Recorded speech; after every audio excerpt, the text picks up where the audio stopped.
Olá, uma boa segunda-feira a você que sintoniza a programação da TV Primavera de Criciúma. Hoje, dia 13 de fevereiro de 2017, no ar, Boletim Primavera. Este ano, o programa Brasil Alfabetizado irá ofertar cerca de 250 mil novas vagas em todo o país. A ação do governo federal disponibiliza apoio técnico para a alfabetização de jovens, adultos e idosos. O prazo para adesão ao Brasil Alfabetizado termina no próximo dia 20 de fevereiro. Olhar para as letras e não entender o seu significado. Essa percepção fez parte da vida da Valniele por quase 40 anos. Situação que começou a mudar no ano passado, quando ela participou de um curso de alfabetização promovido pela empresa onde trabalha. Hoje ela sabe ler e escrever e pretende continuar com os estudos. Andava como cega, né?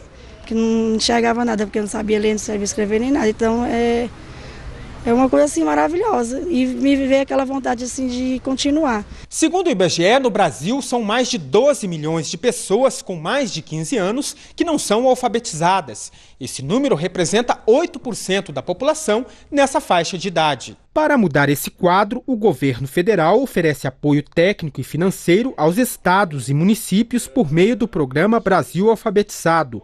O prazo para adesão ao programa termina em 20 de fevereiro. Nesta edição, vão ser ofertadas 250 mil novas vagas para alfabetização de jovens e adultos acima de 15 anos, cerca de 50% a mais do que foram disponibilizadas na última edição do programa. O Ministério da Educação vai destinar neste ano 132 milhões de reais para custear despesas com material didático e pedagógico, formação de professores e alimentação e transporte dos alunos. Esta professora atua há 12 anos com alfabetização de jovens e adultos e tem muita história para contar. Uma lista de compras, uma empregada doméstica chega, eu tenho vergonha de fazer a lista de compras para minha patroa porque eu escrevo muito errado. E daí ela começa a aprender, ela começa a desenvolver e ela fica muito feliz quando escreve abóbora, quando escreve tomate, né, sem nenhum erro de português, alguma coisa assim. É bem legal também. Aprender faz bem, não importa a idade. Nunca é tarde, que a primeira oportunidade que tiver, que agarre e que não solte. E os colegas que estão aqui na empresa que não sabem nem ler nem escrever ou sabem muito pouco, igual vai ter agora outra turma, que eles se matriculam e vai que eles vão gostar. Porque quem não for está só perdendo. Até o dia 31 de maio, pessoas físicas e jurídicas com tributos em atraso podem aderir ao Programa de Regularização Tributária, o PRP. O PRP permite que contribuintes quitem débitos com a Receita Federal através de 4 modalidades de negociação, com pagamento à vista ou parcelado.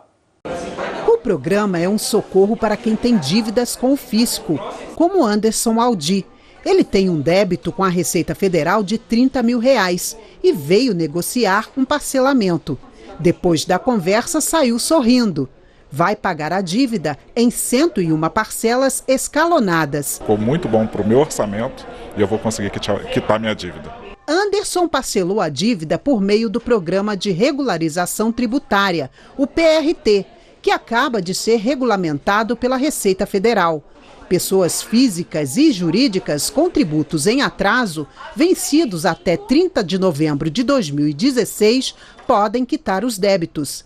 A adesão é feita pela internet e vai até 31 de maio. O PRT é uma oportunidade ímpar que o governo federal deu para as empresas de regularizarem suas dívidas tributárias por meio de 4 modalidades de negociação de pagamento à vista ou parcelamento, com a utilização de créditos ou sem a utilização de créditos, outros créditos. Para o contribuinte que tem crédito, o processo deverá ser feito de 2 maneiras: pagamento de 20% da dívida à vista e os 80% restantes por meio de créditos tributários, ou pagamento de 24% em 24 parcelas e o restante com créditos. Para quem não tem saldo com a Receita, há a possibilidade de pagamento de 20% à vista e o restante em 96 meses, ou então em até 120 parcelas escalonadas. Esse programa ele não prevê redução de multa e juros.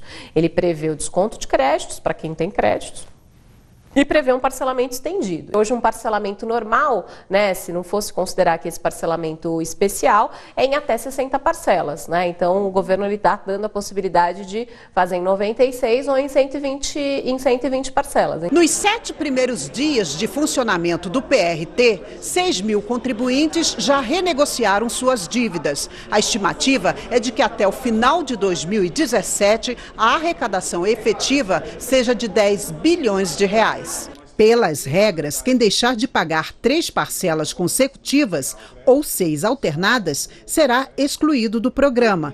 E para poder aderir, é preciso desistir de ações na justiça ou de recursos administrativos. Não é preciso, no caso de ações administrativas, que o contribuinte venha até a unidade da Receita para apresentar isso. Não, ele vai fazer isso tudo pelo próprio site.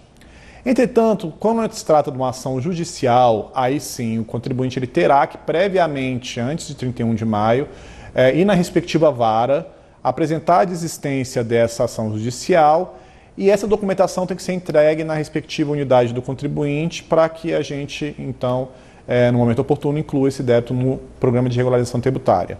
O Índice Nacional de Preços ao Consumidor Amplo, o IPCA, ficou em 0,38% no mês de janeiro de 2017.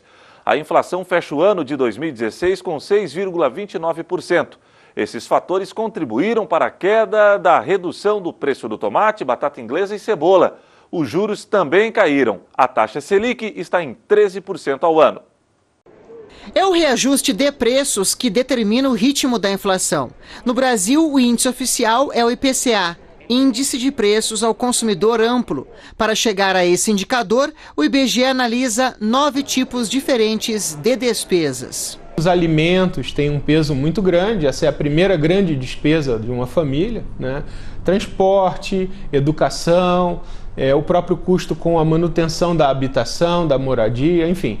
Você tem aí um conjunto de despesa, de grupos de despesa que na verdade compõem essa despesa maior da família. Em 2016, a despesa alimentação e bebidas registrou alta de 8,62%, abaixo dos 12% registrados em 2015, o que permitiu que a inflação fechasse o ano passado em 6,29%.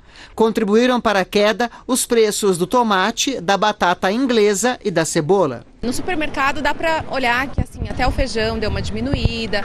Desde 2015, quando a inflação chegou a 10,67%, o reajuste dos preços vem caindo no país. Agora, em janeiro, o aumento registrado foi de 0,38% em relação a dezembro do ano passado. A menor variação para meses de janeiro, desde que o IBGE começou a fazer os levantamentos há 38 anos. Consumo menor, economia desaquecida e produtos mais baratos por conta do dólar valendo menos em relação ao real são fatores apontados por este economista para a queda nos preços, além da agenda de reformas do governo. A agenda de reformas ela é importante no sentido de tornar a inflação baixa de forma sustentável, ao longo prazo. Elas vão contribuir de forma importante para manter a inflação baixa. Com a inflação perdendo o fôlego, os juros também começaram a cair. De novembro do ano passado a janeiro deste ano, o Banco Central reduziu a taxa em 1,25 ponto percentual. Atualmente, a Selic está em 13% ao ano. Juros menores significam crédito mais barato e consumo maior, já que as prestações tendem a ficar menores. No fim deste mês, o Banco Central se reúne mais uma vez. Para a Associação Comercial de São Paulo, a tendência é de mais uma redução. Para determinados produtos de maior valor, a taxa de juros é muito importante. Então, a expectativa de que os juros vão continuar caindo acaba beneficiando o comércio desses bens.